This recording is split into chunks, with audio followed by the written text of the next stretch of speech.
Moore, the Associate Director of the Allowed series of the Library Foundation of Los Angeles. And I think it's time to call out the Dude and the Zen Master. Let's welcome Jeff Bridges, Bernie Glassman, and Danny Fisher.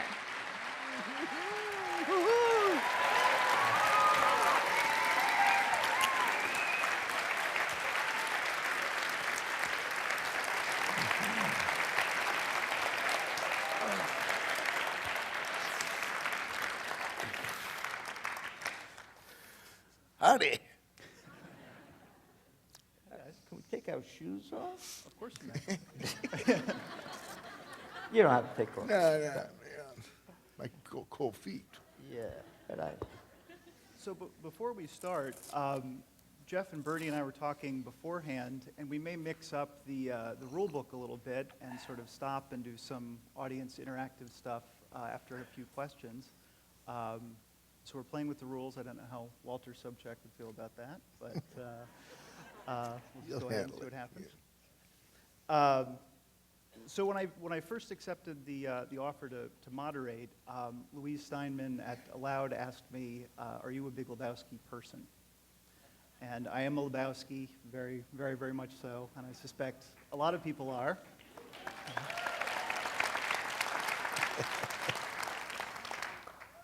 And it's fascinating to me that the movie has had this cult following. It's essentially a kind of spoof of a Raymond Chandler story with a character, the Dude, at the center of it, who's essentially like the Philip Marlowe detective, but stoned all the time. And, and all of the characters, I mean, I think one thing that kind of characterizes them is that they're all pretty remarkably stupid. So that's it's a really interesting thing that it's had this life in terms of books. We were talking about Lebowski Fest in the back and some of these other things. So I guess we'll start there. What is it about this movie? And Well, I think it's a movie that, like you said, most of the characters are stupid. That's something we can all relate to. You know. That might be it. Yeah. I've been wondering about that. You pointed that out. That's pretty good. I like that. Yeah, I never thought of it that way. You know, I belong to this thing called the Zen Peacemakers, and the first tenet of the Zen Peacemakers is not knowing. I guess we could have called it be stupid. Yeah, there you go. Yeah, maybe I'll go home and rewrite this. Yeah. But how about you, Jeff? What do you think about the fact that it's kind of an unusual movie that's taken on this life where people love it the way they love So it? surprising. Yeah. When it first came out, I was surprised that it wasn't really received that well here in America. Because we sure had a good time making it, and when I saw the finished product, I was, bowled over. Those guys, the Coen brothers, they're real master filmmakers. But it had to go over, and I think it did it better in Europe, and then it came and splashed back on our shores, and people started to really kind of dig it, and they have this strange thing, Lebowski Fest. Has anybody here been to a Lebowski Fest? Yeah, which I went to one. Man, I had my Beatle moment. I got my band, the Abiders, together, and I came out as, and played to a sea of dudes. They were all dressed in bathrobes and, their sweaters, and it was amazing. So it's a phenomenon, man. It's amazing. And it's interesting in terms of you. I've heard other actors refer to you as Dude. Your band is called the Abiders. So it's your relationship with the character is interesting. Yeah, it's got this weird momentum thing going. And then Bernie, he comes up to me one day and says, "You realize that in many Buddhist circles, the Dude is considered a Zen master." I said, "What are you talking about?" There was no talk of Buddhism, spirituality, nothing like that, And he says, "Oh, yeah." He said, the Koan brothers, come on. And then he goes on, he says, "Oh, it's chock full of koans, man." I said, "What do you mean?" He says, "Well, the Dude abides. New shit has come to light." Shut the fuck up, Donnie. Yeah. So, and then he says, hey, you want to write a book about that? I said, oh, okay, yeah. We get to hang out a little bit, do some, teaching and stuff. So it's been a gas for me, that momentum of the movie. And, and now here we are doing this. I mean, it's, and you don't know how it's gonna roll. Then I did this band. I wanted to call our band the Royal We. That was my choice. But they, my steel player said, no, the Biders, man, come on, you Biders. I said, okay. Well, and Bernie writing the book, it's interesting that there's been a kind of a rash of writing lately about Buddhism and the movies. People writing about Groundhog Day and the Dharma, Star Wars and the Dharma, The Matrix and the Dharma, and now you're kind of putting your foot in that area of kind of talking about the path and a movie. What's there for you that's fruitful? Well, of course, from my standpoint, everything is Dharma. So,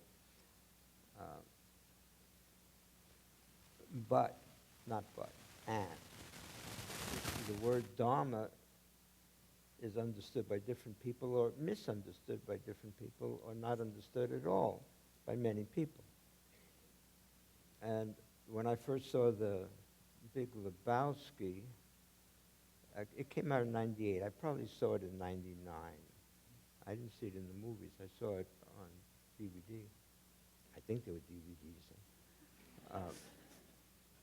So that's like 40 years after I started getting involved in Zen.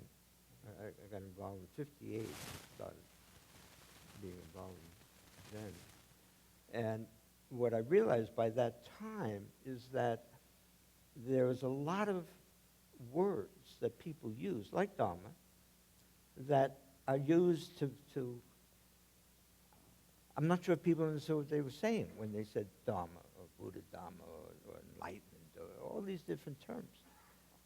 And now what I was seeing in Lebowski movie, in The Big Dude, is terminology that was dealing with the same issues that we deal in formal Zen training, but in a language that anybody can understand.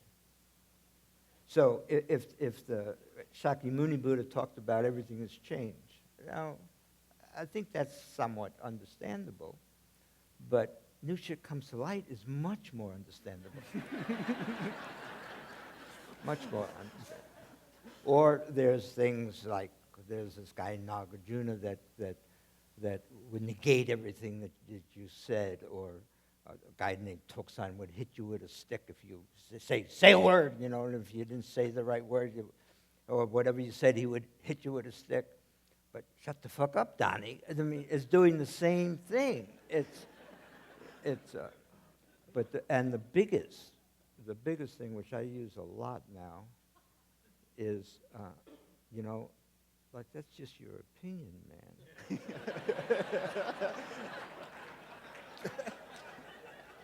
And what's beautiful about that, I don't care what religion or non-religion or what walk of life you come from, if you can really grasp that, accept that, that's the end of all wars. If we could share our opinions and not try to convince the other person that you got to have my opinion or I'm going to kill you. And that's going on around the world and going on in this country. But I work around the world. That's going on all over the place. I got to kill you if you don't accept my opinion, because my opinion is the right one. Imagine if you could be like the dude and say, like man, that's just your opinion. In fact, recently I've started saying something which many people call me a little bit of a heretic or irreverent. I don't know if you've ever been called irreverent, dude, but I have. So I have this boss. His name is Shakyamuni Buddha. He lived a long time ago, but he's still my boss.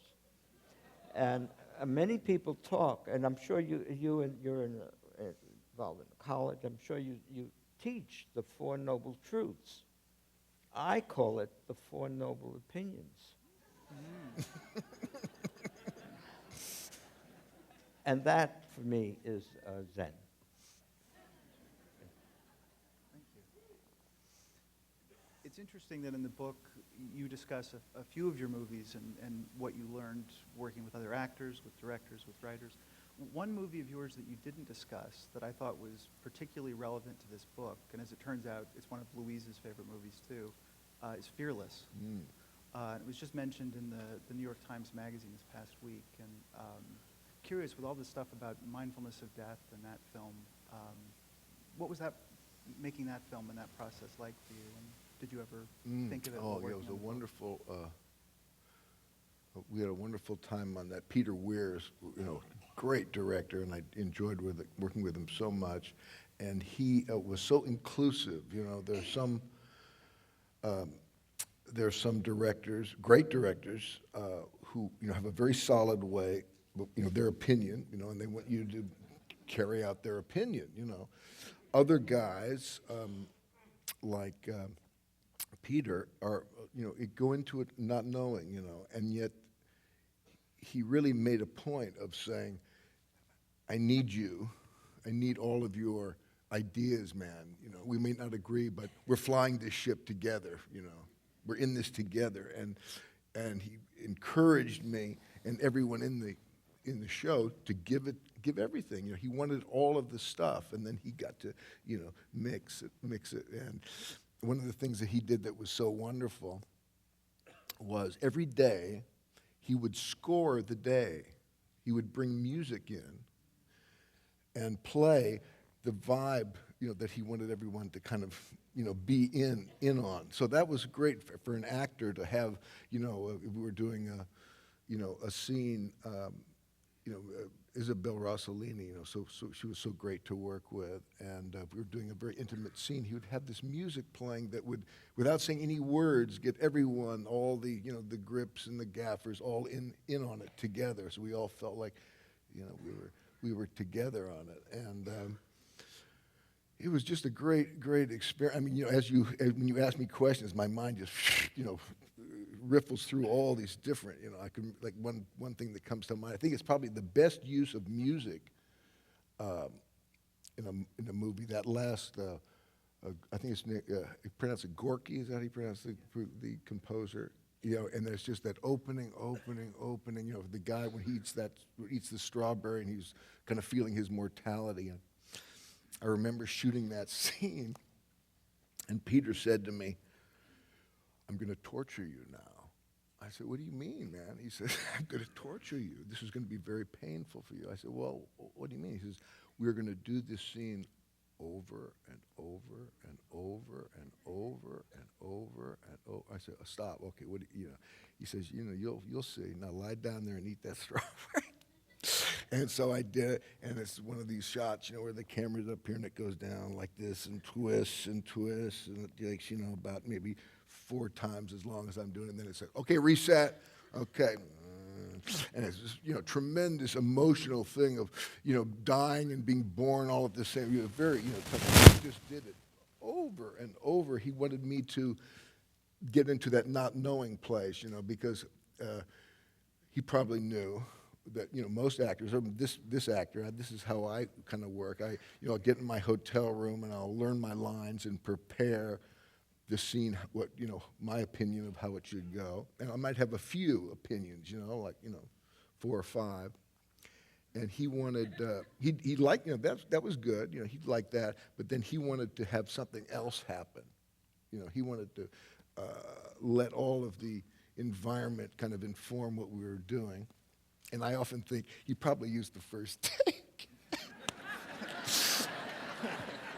But that was a great experience. That's a wonderful movie. I love that movie. Yeah. Thank you. It's interesting, when you talked about your films and you talked about some of the work that you did, there was a conversation in the book about blurring the line between sort of work and play. And Jeff, you had a word you made up, plorking, for that. And Bernie used row, row your boat as sort of a teaching tool, almost. And I was wondering if you guys could talk a little bit about that.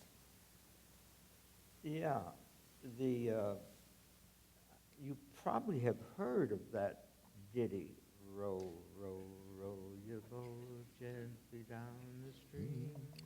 Merrily, merrily, merrily, merrily, life is but a dream. Let's do a round. Yeah. Row, row, row your boat. Oh, row, row, row your boat gently down the stream. Merrily, merrily, merrily, merrily, life is but a dream. So, I'll in Buddhism, I'll give you some technical terms, and then we'll get back to the non-technical terms. There's something called paramitas. There are different ways that one can practice. There's a paramita of giving, and you're all going to give for the library.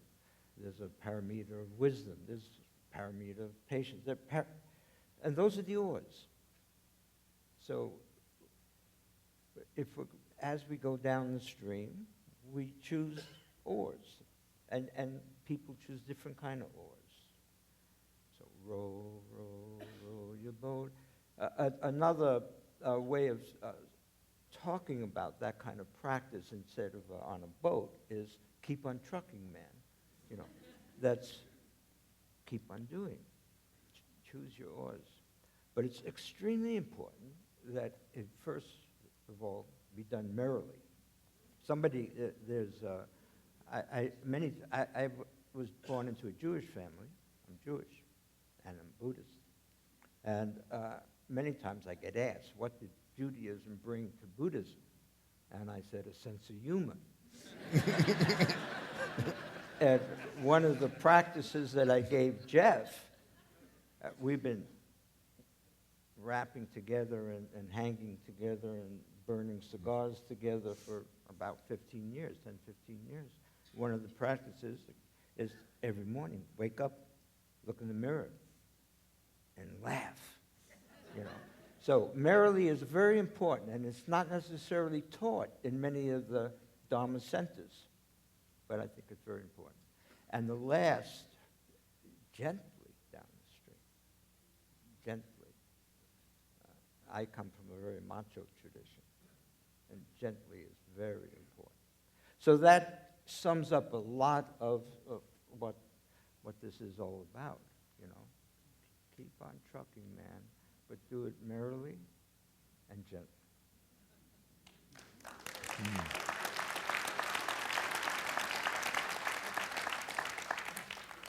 Did you want to say anything about plorking? Plorking? I like warlay, too.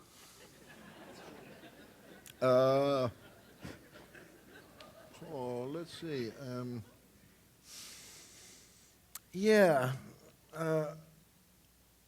It's from what Bernie was saying, merrily, merrily, and being my father's son.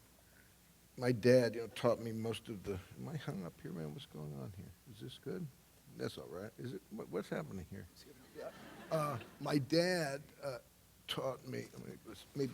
It's got a little chilly. Is it cold out there, or is it no? No, it's a little bit. Well, I'm going to take this off for a second. Is it all right? Okay. And so my dad, probably of all the things he taught me, and he taught me basically all the basics of acting. And the thing that I treasure most was nothing that he actually said to me, but just observing him. I got to work with him as a kid quite often. If you see a little chubby 8-year-old kid on Sea Hunt, that's probably me, Unlike a lot of entertainers, he encouraged all his kids to go into showbiz. He loved it so much, all the different aspects, kind of what we're doing now, signing autographs. He loved the work. And I also got to work with him as an adult in Blown Away and Tucker. And what I noticed as an adult, I kind of noticed a little bit more, but I noticed the joy in which he approached the work, and it was really wild, man. It was like a contagious thing when he came out on the set to work, he gave this vibe that this is fun, man. This is like, advanced pretend. When you're a kid, hey, we get the planks and we get all the cool stuff, man, and all the cool kids, And everybody said, oh, yeah, that's right. It was kind of contagious. It would ripple through, and everyone is, merry. And when you're kind of merry, you're kind of relaxed. And when you're relaxed, the good stuff gets to, manifest. It comes out that way. So, that's he plorked big time. A master plorker. It's interesting that you mentioned your dad, because one of the things I wanted to ask you guys, the most affecting parts of the book for me were when, particularly you, Jeff, talked about your families. You write really, or you speak beautifully about your wife Sue and how you met her and sort of how your relationship works. And it seems like there's not a whole lot of great information about relationships and family life and practice. And I would sort of say that moments where you spoke about Eve as well, that would be something I'd want to preserve for a time capsule on sort of relationships and being on the path. And I was curious to have you guys say a little bit more about family life and the path. Yeah, well, so my opinion. When I first got involved in Zen, I was somewhat of a hippie. And I was, my wife and I were actually looking to start or to be involved in a commune. And we were actually interviewing folks and can we live together, be a commune. And then I got very heavily involved in a Zen center, my teacher. And it took me a while before I realized that what I had entered into was a monastic scene, not a family scene. And it didn't relate really for a family scene. But Buddhism, I think, has now moved to where the issues of family and relationship are much more important. And I'm very grateful for that. I'm very grateful for that.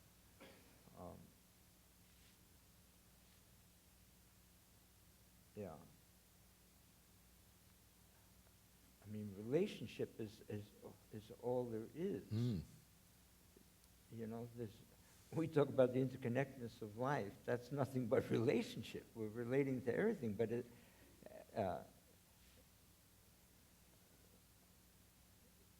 so the sense of monastic is almost like not dealing with all those relations.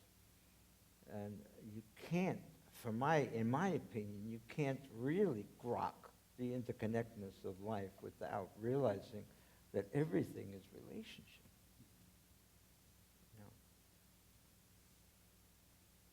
So I'm looking forward. I'm getting on in my years. I'm looking forward to the unfolding of what that will mean in the practice. Yeah, marriage. What a great deal. To be married to life, kind of. To have that same kind of relationship with everything. I was scared, literally to death of getting married.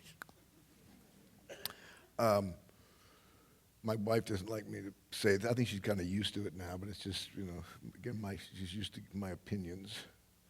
And my opinion was that the fear of marriage, and probably a lot of you guys, I don't know, maybe several guys I've talked to have had this same feeling, that you're scared of marriage, but what that fear really is the scare of death. This is my theory anyway. If death is the kind of the end of the story, how everything works out, marriage is a giant step in that direction. Here is the woman I'm going to spend the rest of my life with, no more girls, man. Yeah. No more screwing around. No, come on, I really dug that, But what you don't realize, when you finally, I finally got with a program, when you open that marital door and not just do it in kind of a gesture, which that's the way I first did it. But when you get with the program, you realize that that door opens to this wonderful hallway with all these other great doors in it that you would never be privy to if you didn't open that initial door of marriage, and saying, we are one. Marriage, it's like that's the essence of the other thing that's not you, and it's a woman. Like, God, I can't do all those things that you do, and it's something so wonderful about that. Sue and I. Let me just back up and just kind of tell you how that worked out. Sue said to me, after we'd lived together for about 3 years, and it was kind of do your business or get off the pot. You kind of know by that time. And, we had broken up several times and got back together. And finally she said to me, in the most not guilt-provoking way, just very straight. And she said, I really understand all this ambivalence and stuff that you got. But in about a week, I'm gonna head back up to Montana where you found me because my biological clock's going off. I want to have a real relationship, and that's what I'm gonna do. And I said, oh God. I just thought of something else. About a year before this moment, we're living in, and you got to stop me because I can go on and on about it. But about a year before that, we're living in my bachelor pad in Malibu, and across this little a kind of a valley, and there's another mountain over there, and the mountain is very volatile, so there's no houses on it because it's the ground is kind of not real stable. But there is right smack in the middle of this mountain is a head about the size of this stage. A big rock, and it looks like the head in Zardoz. You ever see Zardoz? And it's got two big eyes and a nose and a mouth, a cave like that. And as the sun would go across the sky, the expression would kind of change, like it. And I said to Sue, one day we got to go over there and sit in that guy's mouth. I bet there's petroglyphs in there and all kinds of cool things. The Chumash must be a power spot, So she said, okay. So one day we took our dogs. And just like the crow flies, there was no path or anything. We just went through the sagebrush and went down through there and got up into this guy's mouth. A lot faster than we thought it would take. And I'm sitting in there and I'm looking at the petroglyphs and there's nothing. And the dogs are, like this. And I sit down and I say, wow, this is really something. And I look over at our place and it's a mountain and there were no other houses around. And our little house is just sitting on there.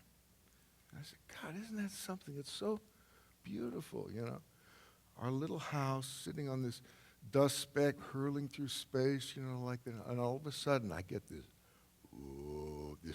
feeling, this thing coming up my ass, up my spine, through my heart.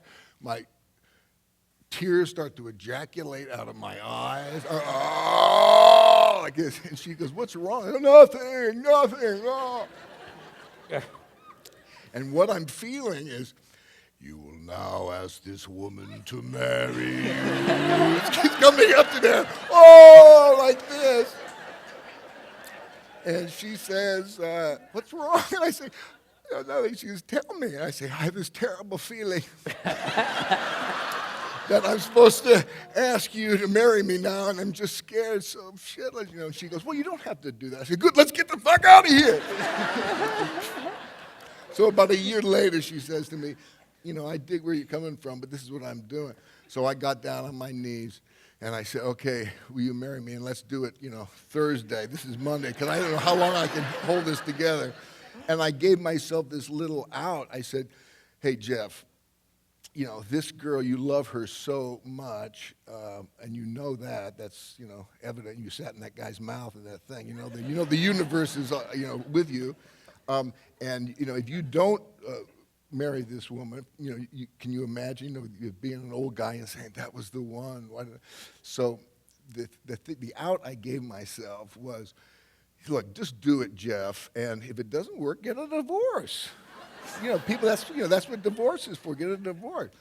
So that's what I did, and now we cut to our honeymoon at the 7 sacred pools in Maui, overlooking these beautiful, gorgeous place, and I'm just smelling the rotten mangoes, man. I'm just pouting. Whoa.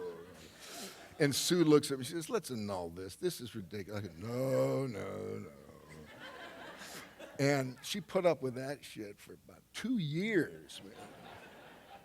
And thank God she didn't kick me to the curb and she hung in with me, because we've been married 35 years and it just gets better and better and better. And like I was saying, before, marriage, this union and this opportunity to have the other right there in front of you is in a living fashion. And Sue and I, every once in a while, we just had one just recently that I call our ancient battle, our primal war. And usually kind of what it is down, kind of you could distill it down, it's usually something like, you don't get it. You don't understand, where I'm coming from, And I thought about that for a while, and I said, that's really true, and you don't understand me, and I never will fully understand you. And isn't it wonderful that we have that in common?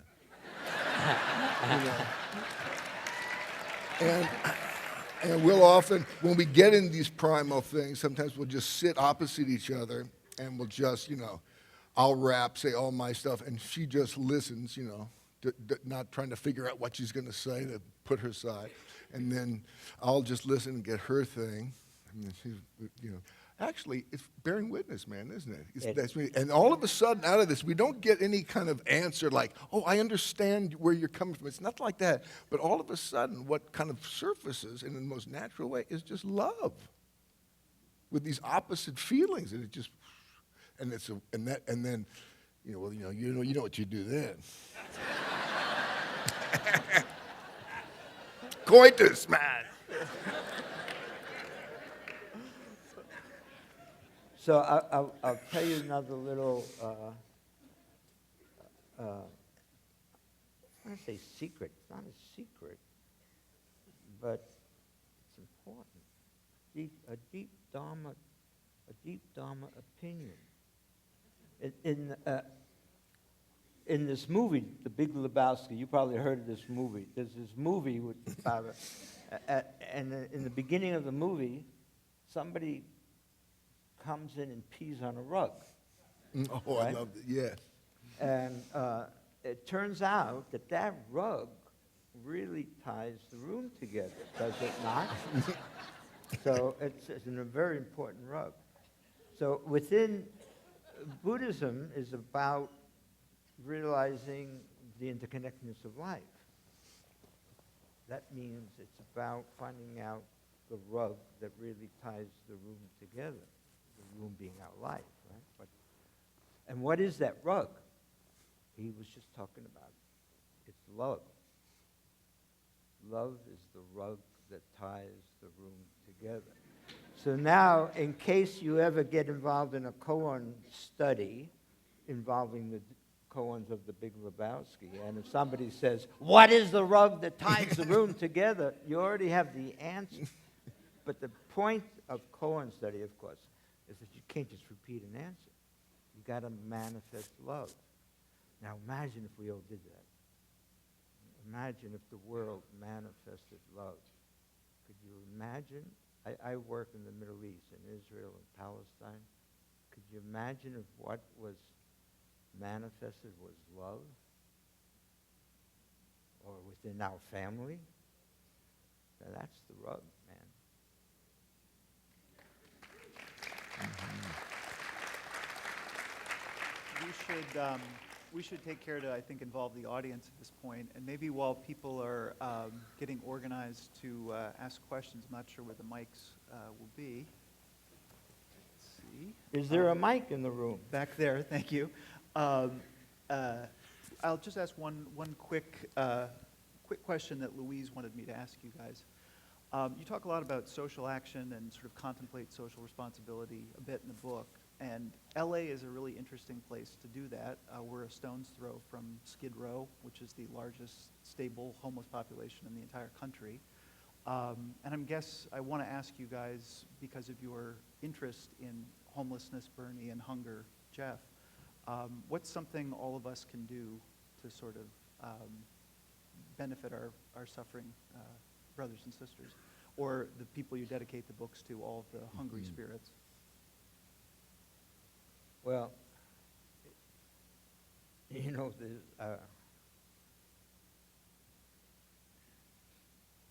remember once I was giving a talk in Central Park in New York, and I was talking about socially engaged Buddhism. It was, remember those change your mind days? I was talking about socially engaged Buddhism. And somebody asked me, and I took the mic and I put it on myself and I started walking. I like to do that, walking around the crowd talking, And somebody said, there's so much going on. I don't know what to do. How do I get involved in socially engaged work, So I said, Jeff, this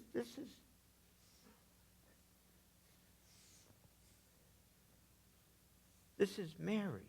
I mean, so I met a person, the person that asked me the question, and next to it was an old woman. I said, this is Mary. Why don't you say hello? And then I said, well, why don't you ask if this, how you feeling? And then I said, why don't you ask, is there anything I can do for you? And then Mary and Jeff start hugging each other, and they start talking. Isn't that enough? Isn't that enough?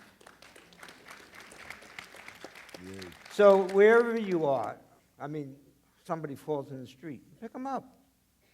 A kid cries, you hold him. You don't have to go looking. There are things that will come to you as it's the cries of the universe, and you take care of it, because it's you that's crying. It's not the other that's crying. I just had this flash as you were talking about that, and having just told my marital trip and my, the fear of death and all that, and the protection of the so-called self, your autonomy. We don't. That's what marriage. The fear of marriage is. I'll lose that. Now I'll have to have a partner I'm going to have to. And there's a tremendous fear. And I just noticed kind of a similarity between those things. Engaging socially, you'll say, oh, that's going to take time away from the stuff that I want to do. It's going to, spread. I'll spread myself too thin. And I dance with that in my social work with hunger. I remember when I first got made aware of the enormous problem of world hunger, and how it wasn't a matter that there wasn't enough food or there wasn't enough money or even knowledge about how to end hunger. There are countries that had done it, so we know how to do it. The main problem was the political will, that there wasn't strong enough to end the problem.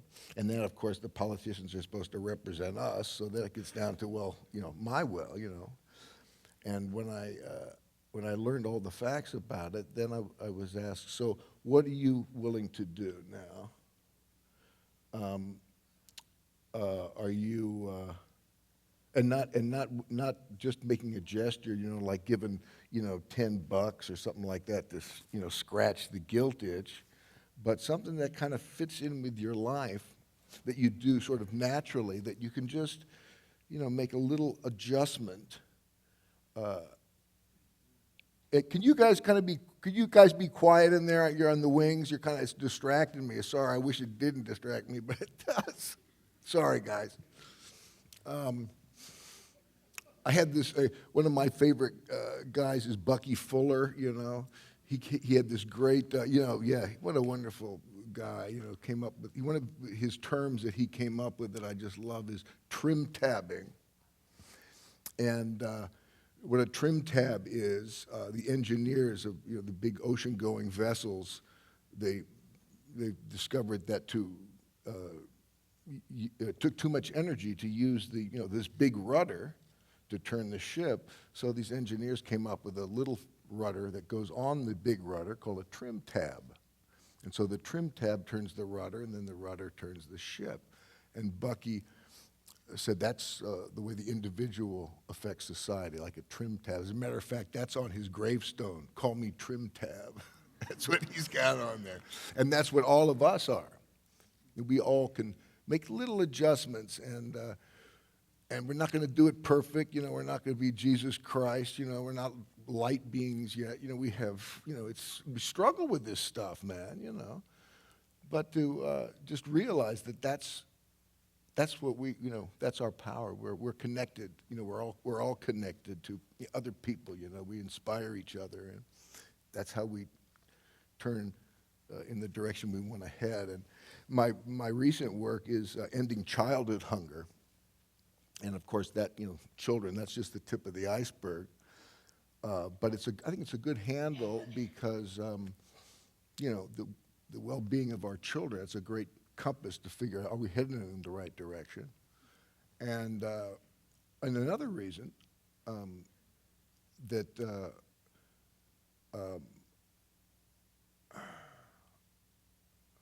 sorry, it'll come to me. It'll come to me. I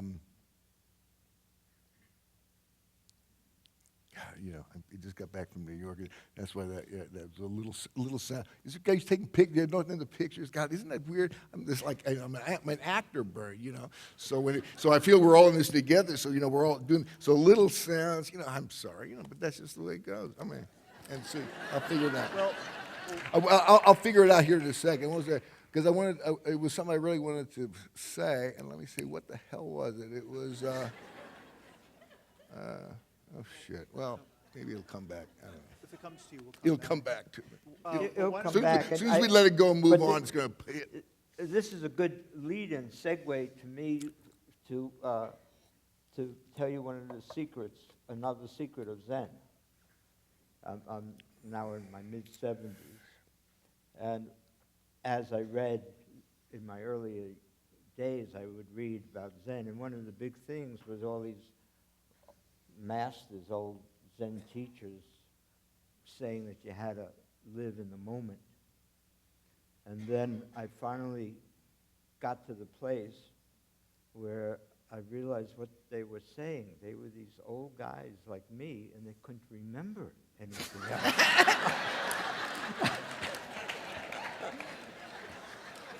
So now you know another secret of living in the present. Living in the present. Yeah. Okay, so we'll just end there.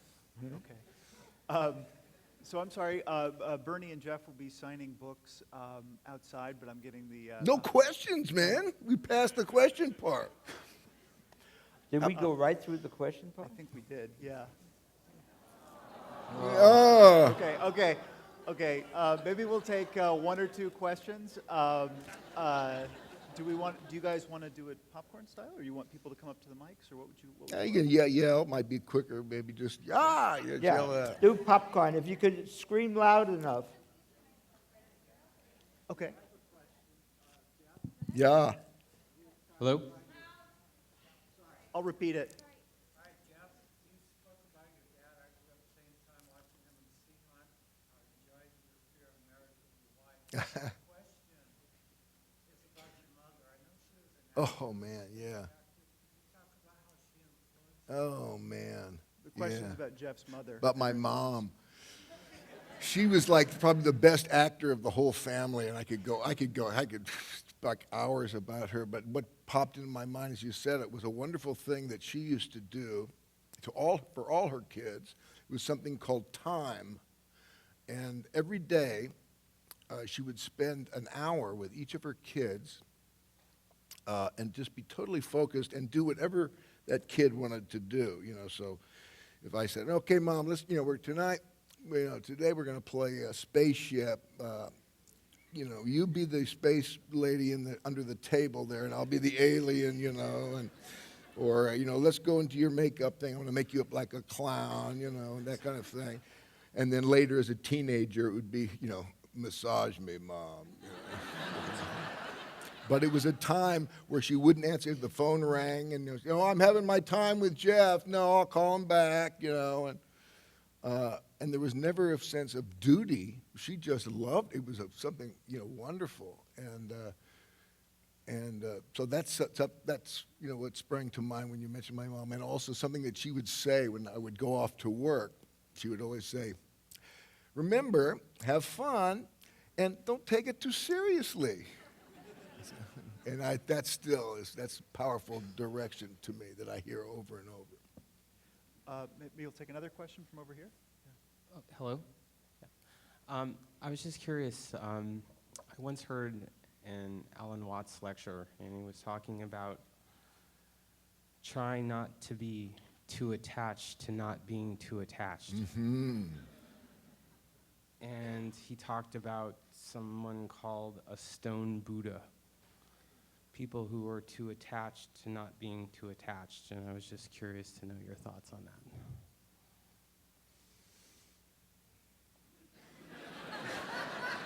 Yeah, man, that's something I work with all the time. I love Watts. He was like, the guy kind of led me into this realm. But yeah, that's it's like that perfection thing. It can just drive you absolutely crazy trying to be that thing that you're not. You're not. And to kind of invite that in and to kind of just. Feel it kind of is in the most original kind of state without all the layers on it. Just kind of and feel that discomfort and not try to get rid of it. Not try to say try to say, damn it, I'm going to be perfect. Damn it, I'm gonna just to kind of accept that aspect and let it be. Sort of the kind of this having that same thing with the marriage, that exercise that I was doing with Sue, kind of doing that with myself. Say acknowledge those feelings and letting them be, and let that love will kind of naturally surface, and you are where you are, and this is a groove, I'd like to give speak for my wife. This is my opinion of my wife. My wife is also a Zen teacher, and she calls her brain, she gave her brain a name. She calls her brain Bruno. and so Bruno might say, and Bruno says a lot of things to her, but Bruno could say, now Eve, or as Jeff calls her, Evie, now Evie, don't be attached to not being attached. And she would say, Bruno, that's just your opinion, man. So she, during the day, is telling Bruno a lot of times, hey, Bruno, that's just your opinion, man. So I would say that to you, not being attached and not being attached and not being attached. I mean, that's just an opinion, man. Once you accept everything as an opinion and you realize it's Bruno telling you these things, and just say, Bruno, that's your opinion, all of a sudden your life is going to go pretty cool. I think we have time for one more question, and I think we'll pick from It's got to be the supreme question. But before that supreme question, Jeff has been telling me about this movie scene he was on. Kevin Bacon, yeah. We just did this movie, R.I.P.D., and, actors, even coming out here today, I was excited, and it would be fun, everything, but a little performance anxiety, because you want to do a good deal, And Kevin, who's a wonderful actor, and, he knows that, because there's kind of a fraternity feeling among actors. before a scene, and it wasn't a particularly big scene, but he knew we were all actors and we all had that kind of tension, a little bit of tension going. He looked at all the actors and he said, "Remember, everything depends on this."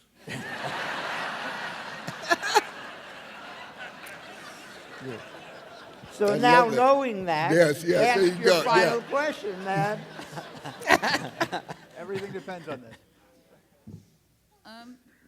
Hello. Yeah, all right. I have my question. So I have been to 2 Lebowski fests, and of course I've learned about the Church of the Latter-day Dude. So I would like to know what y'all and the dude would think, what y'all think, and what the dude would think of Dudeism. Dudeism, well, I'm sort of flabbergasted by it. The dude, he would dig it, I think. Yeah, I don't know. Supreme question, excellent question.